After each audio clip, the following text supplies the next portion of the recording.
Hello students, a very good morning to all of you. I hope you have eaten fine at your home and learning from there only.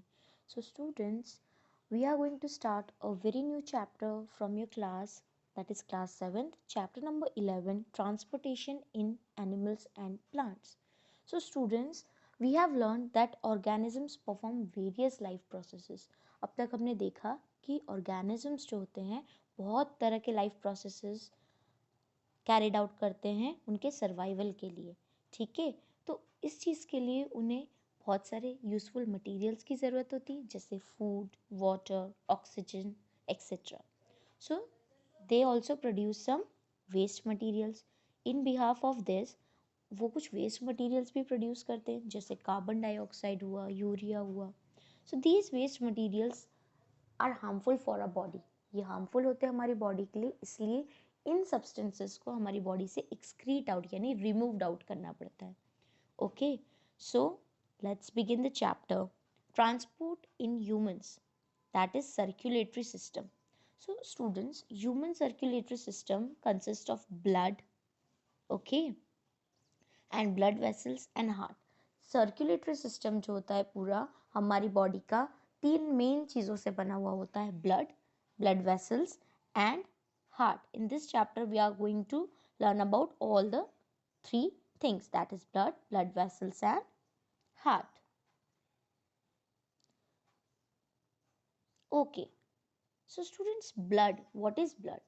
Blood is a red colored fluid that flows in the blood vessels to each part of the body. हमारी body में blood जो है वो एक red colour का fluid है, ठीक है, जो ब्लड वेसल्स के थ्रू फ्लो होता है and it transports all the things to each part of the body. एक एवरेज के हिसाब से एक adult person has 4.5 to 5.5 litres of blood. एक एवरेज अडल्ट पर्सन में 4.5 से 5.5 लीटर्स ब्लड होता है। ओके, नाउ ब्लड क्या क्या ट्रांसपोर्ट करता है? Blood transports substances like digested food from the small intestine to all the cells of the body. जितना भी फूड हमारा डाइजेस्ट होता है स्टूडेंट्स, ठीक है, और डाइजेशन कहाँ पर होता है? स्मॉल इंटेस्टाइन में होता है। तो स्मॉल इंटेस्टाइन से जितना भी डाइजेस्टेड फूड है वो हर एक सेल, बॉडी के हर एक सेल तक ट्रांसपोर्ट करने का काम किसका है? ब्लड का।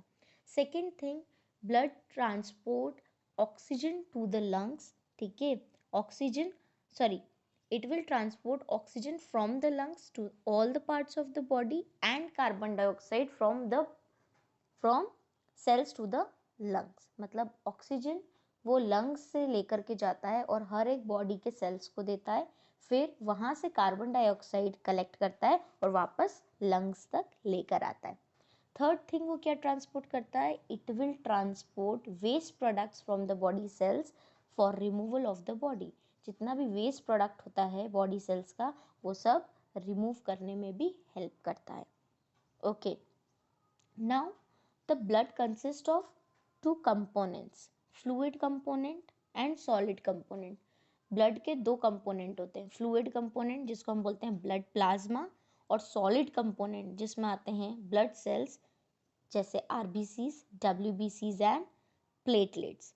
आरबीसीज को हम लोग एरिथ्रोसाइट्स भी बोलते हैं और वाइट ब्लड सेल्स मतलब डब्ल्यूबीसी को हम ल्यूकोसाइट्स बोलते हैं। ओके, अब red blood cells, white blood sales, platelets and plasma हम सब कुछ डिटेल में पढ़ेंगे। ओके, सो ब्लड ट्रांसपोर्ट, अभी मैंने आपको ये सब बता दिया है कि ब्लड क्या क्या ट्रांसपोर्ट करता है, ठीक है। Now blood transport substance in the body, it has fluid part. Plasma मैंने बताया, प्लाज्मा क्या है? फ्लूइड पार्ट है, ठीक है, एंड सेल्स लाइक आरबीसीज, डब्ल्यूबीसीज, white blood cells and platelets ये सब सॉलिड पार्ट है यानी सॉलिड कंपोनेंट है। So students, I am going to tell you about plasma. Plasma एक फ्लूइड पार्ट है बॉडी का। It has yellowish in colour. कैसा होता है? येलो कलर का होता है और इट कंटेन्स 90% ऑफ वाटर, ठीक है, 90% वाटर से बना हुआ होता है प्लाज्मा। नाउ प्लाज्मा क्या कैरी करता है? It carry water and various materials like digested food, waste materials and hormones from one part of the body to the other part, ठीक है। तो अगर इन शॉर्ट हम लोग प्लाज्मा के बारे में पढ़े तो प्लाज्मा एक येलो कलर का फ्लूइड है जो 90% वाटर से बना हुआ होता है और क्या ट्रांसपोर्ट करता है, water, waste materials, then digested foods and hormones from one part of the body to the other part. Now hemoglobin. अब हीमोग्लोबिन क्या है बेटा? हीमोग्लोबिन बाइंड करता है ऑक्सीजन के साथ। अभी मैंने आपको बताया कि ऑक्सीजन जो है ब्लड उसको कैरी करता है, पर ब्लड कैसे कैरी करेगा? ब्लड में होता है हीमोग्लोबिन। हीमोग्लोबिन एक पिगमेंट है रेड कलर की, वो ऑक्सीजन को बाइंड करती है, मतलब अपने साथ पकड़ती है उसे और ट्रांसपोर्ट करती है हर एक पार्ट, बॉडी के हर एक पार्ट तक, and ultimately to the all the cells. It is difficult to provide oxygen efficiently to all the cells of the body without hemoglobin. मतलब हीमोग्लोबिन के बिना हम ऑक्सीजन का ट्रांसपोर्ट नहीं कर सकते. Okay, the presence of haemoglobin makes blood appear red. मैंने बताया ना रेड कलर की पिगमेंट होती है, इसी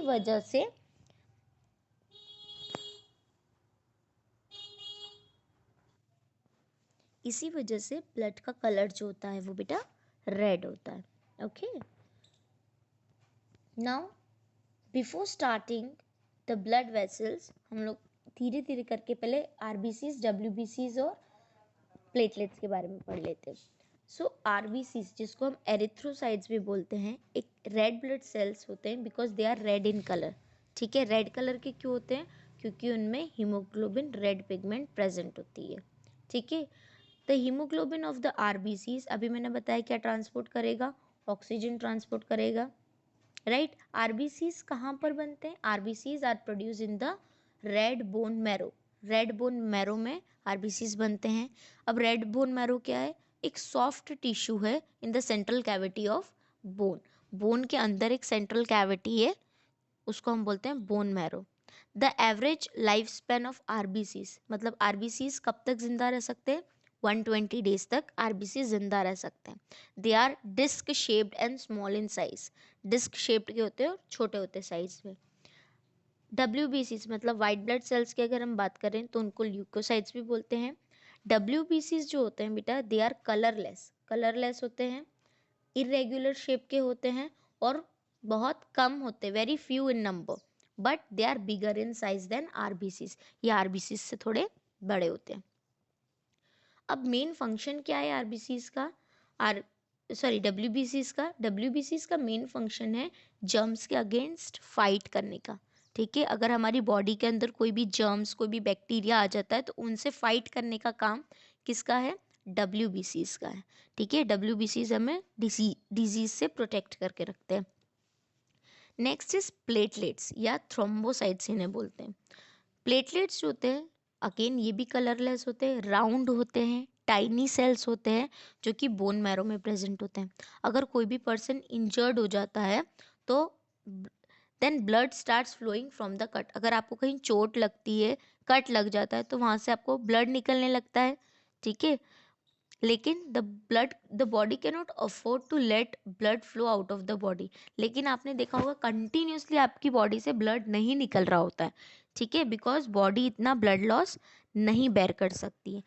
आफ्टर सम टाइम, कुछ टाइम बाद आप देखोगे तो वहाँ पर एक ना डार्क रेड कलर का क्लॉट या ब्राउन कलर का क्लॉट आ जाता है जिसको आप नॉर्मल लैंग्वेज में खुरंट बोलते हो.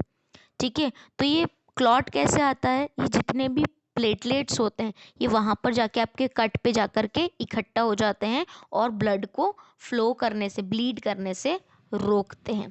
ठीक है, तो blood clot is form due to the presence of platelets in the blood. Now blood vessels we are going to start from the next video. I hope you are well understood by this video.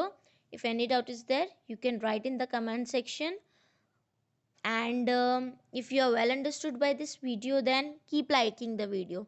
Thank you so much for watching the video. Keep learning, stay safe, stay home.